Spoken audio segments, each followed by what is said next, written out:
बहू खाने की सब तैयारी कर ली। तेरी ननद और नंदोई के स्वागत में कोई कमी न रह जाए, वरना हमारी नाक कट जाएगी। पवन वैसे भी मन्नतों के बाद घर आते हैं। तेरी लापरवाही से कुछ बात न बिगड़ जाए। हेमा जी अपनी बहू रीना को लगातार निर्देश दे रही थी। रीना की शादी को कुछ ही महीने हुए थे, पर शादी में इतने लोग होते हैं, सबसे इतने अच्छे से बात कहाँ हो पाती है। हेमा जी ने बेटी को बहू के साथ रहने के लिए कुछ दिनों के लिए बुलाया है। बच्चों की भी छुट्टियां हैं, इसीलिए उनकी बेटी रूपा और नातिन रिया को छोड़ने जमाई बाबू भी आ रहे हैं। रीना बड़े ही प्यार से खाना बना रही थी। सुबह से लगी रीना ने 2 तरह की ग्रेवी वाली रस की सब्जी, मिक्स वेज, रायता, मिठाई में खीर और पालक की पूरी की तैयारी कर ली। हेमा जी के घर में कड़े नियम थे। खाना नहाकर और सर ढककर बनाना है। चौके में काम करते वक्त पूरी शुद्धता होनी चाहिए। कोई भी चीज़ भगवान के भोग लगाए बिना चखनी नहीं चाहिए। चौके में कोई भी सामान लो तो उससे पहले हाथ धोना जरूरी है, चाहे दूसरा हाथ झूठा हो या ना हो। झूठा खाना वापस रसोई में नहीं जाएगा। रीना को शुरुआत में थोड़ी परेशानी हुई, पर उसने धीरे धीरे ससुराल के हिसाब से खुद को ढाल लिया। रीना हेमा जी के कहे अनुसार ही चौका संभालती थी। दोपहर को रूपाली अपने परिवार समेत आ गई। रीना ने खातिरदारी में कोई कमी नहीं छोड़ी। रीना ने बहुत मन से अपनी ननद और उसके परिवार का ख्याल रखा। 2 दिन रहकर नंदोई जी चले गए। रीना और रूपाली ने बहुत सारी बातें की। बातों ही बातों में रूपाली ने बताया कि उसे खाना बनाने का बहुत शौक है। नई नई रेसिपी बनाती रहती है, सीखती रहती है। आज रूपाली ने दोपहर को पनीर की नई सब्जी बनाने के लिए बोला। रीना का पति राज सब सामान लेकर आ गया। रूपाली मायके में अपनी मनमर्जी के हिसाब से रहती थी। वो आराम से उठती और आराम से नहाती। वैसे भी भारतीय समाज में सारी बंदिशें, नियम कानून बहुओं के लिए ही बनाए हैं। रूपाली अब चाहे बिना नहाए रसोई में आती। रिया की पोटी साफ करके भी वो रसोई में बिना नहाए लग जाती थी। अपनी बेटी का जूठा बचा दूध भी गैस पर रखकर दोबारा गर्म कर लेती।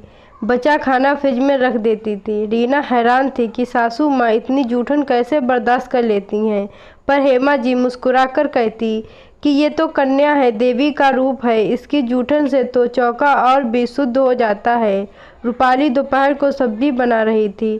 अपनी चाय का कप हाथों में पकड़कर वो सब्जी बना रही थी और भाई राज से फ़ोटो खिंचवा रही थी ताकि स्टेटस में लगा सके, मायके की रसोई में सब्जी बना रही हूँ। ये सब देखकर रीना से रहा नहीं गया।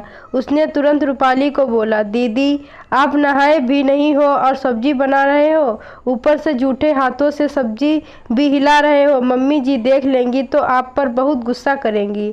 तभी हेमा जी वहाँ आ गईं। मैं अपनी लाडली पर क्यों गुस्सा करूँगी? ये तो मेरे जिगर का टुकड़ा है। ये तो घर की बेटी है, चाहे बिना नहाए खाना बनाए या चाय पीते पीते सब्जी बनाए। बेटी से तो चौका कभी जूठा नहीं होता है। थोड़े दिनों की ही तो मेहमान है, फिर अपने घर चली जाएगी। रीना इतनी अच्छी ननद मिली है जो मायके की रसोई में खाना बना रही है। तुम मेरी बेटी को परेशान मत करो, उसका मायका है, वो जो जैसा चाहे वैसा करेगी। बेकार की टोका टोकी मत करो। मम्मी जी फिर जूठे का भगवान को भोग कैसे लगाएंगे? रीना ने शक पकाकर कहा। हेमा जी ने कहा, वो हम सूखे मेवे का भोग लगा देंगे। रीना ने हामी भरी। हेमा जी का ये दोगलापन देखकर रीना को दुख हुआ, पर वो कुछ बोल नहीं सकी। रूपाली कुछ दिन रहकर चली गई। इधर रीना भी माँ बनने वाली थी। कुछ महीनों बाद उसने प्यारी सी बेटी को जन्म दिया। अब रीना की दिनचर्या बदल चुकी थी। अब वो रात भर सो नहीं पाती थी, सुबह जल्दी उठ नहीं पाती थी। हेमा जी का पारा चढ़ा रहता था। उन्हें सब कुछ पहले जैसा चाहिए था, समय पर काम और पूरी शुद्धता से किया गया काम। रीना जब भी गुड़िया की पोटी साफ करती, हेमा जी उसे नहाने या कपड़े बदलने को कहती थी। रीना की बेटी भी अब 7 महीने की हो गई थी। अब वो ऊपर का दूध पीने लगी थी। एक दिन रीना ने भी बचा हुआ दूध गैस पर गुनगुना कर दिया और हेमा जी चिल्ला पड़ी। पूरा चौका अशुद्ध कर दिया, बेटी का जूठा गैस पर गर्म कर दिया। मम्मी जी आप ही तो कहती थी कि छोटी बच्चियां देवी का रूप होती है, उससे चौका अशुद्ध नहीं होता है। अरे वो मेरी नातिन थी और ये पोती है, दोनों में फ़र्क है। हेमा जी बड़बड़ कर रही थी। मम्मी जी आपका यही दोहरा व्यवहार मुझे पसंद नहीं है। बेटी और नातिन के लिए सब छूट है और बहू और पोती पर सारी पाबंदियां लगाई रखी है। दोनों ही आपके बच्चों के बच्चे हैं। मैं कितनी भी बीमार रहूं पर मुझे नहाकर ही चौके में जाना है। बच्चों के घर में हम भी कभी कभी सूखे मेवे का भोग लगा सकते हैं।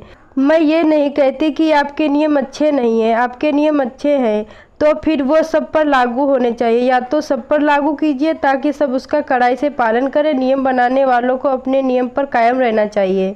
आप तो जल्दी उठ जाती हैं, जल्दी नहा भी लेती हैं, तो कल से सुबह का चौका आप ही संभाल लीजिए ताकि भगवान को शुद्धता से भोग भी लग जाए। मैं तो गुड़िया के चक्कर में शुद्ध नहीं रह पाती। दिन भर उसकी सूसू पोटी साफ करने में निकलता है। मुझसे बार बार नहाया भी नहीं जाता है, ना ही कपड़े बदले जाते हैं। कल से सुबह के चौके की और भगवान के भोग की जिम्मेदारी आपकी हुई ताकि घर में शुद्धता बनी रहेगी। मुझे तो सुबह सुबह गुड़िया को दूध पिलाना होता है और बच्चे के तो कई काम रहते हैं। मैं शाम का चौका संभाल लिया करूँगी। हेमा जी से कुछ कहते नहीं बना। रीना की बातें राज ने भी सुनी पर वो भी निशब्द था। रीना का बोझ हल्का करके गुड़िया को संभालने लगी। दोस्तों, आप लोगों को ये कहानी कैसी लगी हमें कमेंट करके ज़रूर बताएं और हमारे चैनल को सब्सक्राइब करें।